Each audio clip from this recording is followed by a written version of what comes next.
Hello friends, केम छो? तमने बधाने मारा जय अंबे। तो हूँ मूळानी भाजी बनाववानी छुं अने एनी जोड़े आ बीटना पान छे, तो एनो पण उपयोग करीश मूळानी भाजी जोड़े। अने आ मूळानी भाजीना पान छे जे फ्रेश आवी रीते मैं लई लीधा छे। तो चालो आपणे पहेला एने कट करी लईए।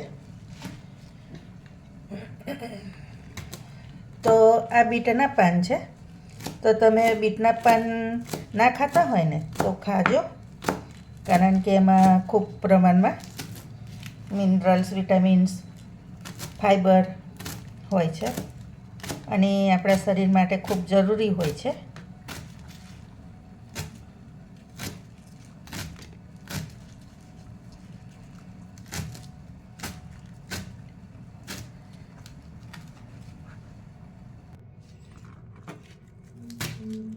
મૂળાની ભાજીને પણ આવી રીતે કટ કરી લેવાની। તમારે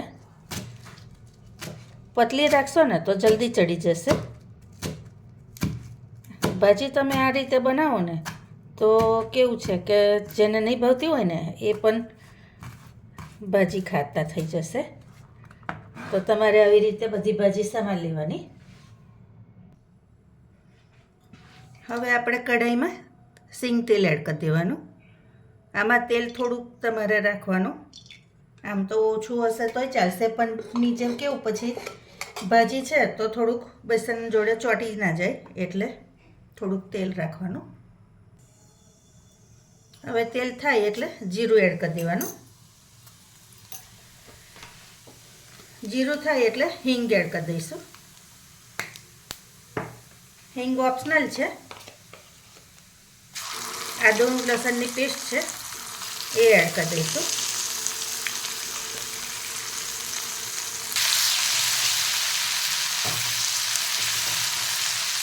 આદુ લસણની પેસ્ટ થાય એટલે તરત આપણે ભાજી એડ કરી દેવાની।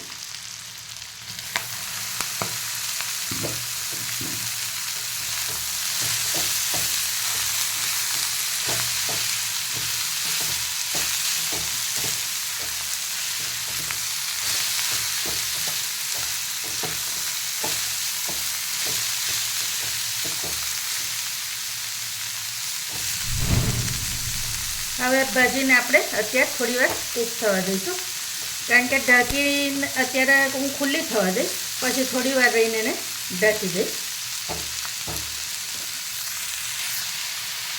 હવે આમાં થોડુંક પાણી એડ કરી દઈશ।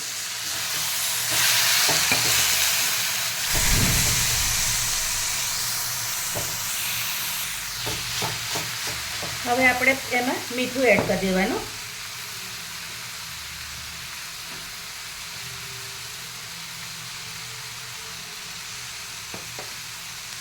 હવે બેઝિક મસાલા પણ કરી લઈશું। આ મરચું છે, હળદર અને આ ધાણા જીરું છે।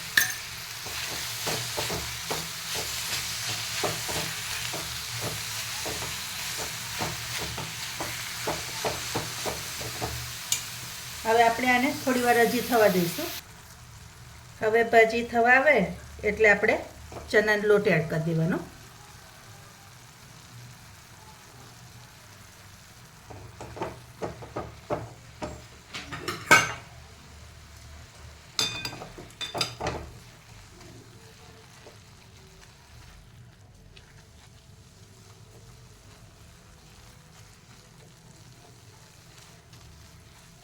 હજી હું થોડોક એડ કરીશ।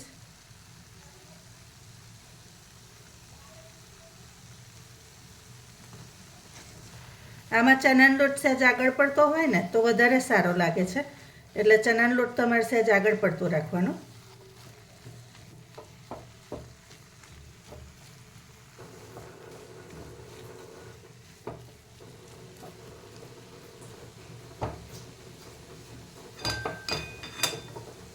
હવે આમાં ઉપરથી લીંબુનો રસ એડ કરી દઈશ।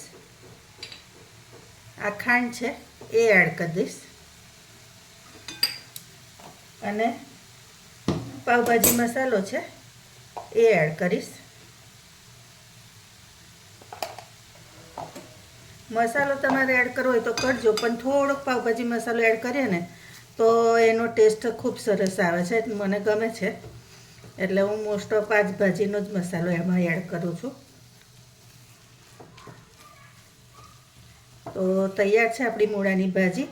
જેને તેલ ખાવાનો શોખ હોય ઉપરથી, તો આની ઉપર તેલ પણ એડ કરીને ખાઈ શકે છે. કાચું તેલ ઉપર રેડીને તમે ખાઓ ને રોટલા સાથે, પરોઠા સાથે, તો આ ભાજી આવી રીતની ખૂબ સરસ લાગે છે. સિમ્પલ રીત, પણ ટેસ્ટ વાઇઝ કહું ને તો બહુ સરસ થાય છે. તમે જો ભાજી નહીં ખાતા હોય ને મૂળાની, તો આ રીતથી બનાવશો ને તો ગેરંટીથી કહું છું તમે ખાશો જ ફરી લાવીને. તો રેસીપી તૈયાર છે. તો ચાલો આપણે ફરી પછી નવા વિડીયો સાથે મળીશું. જય અંબે.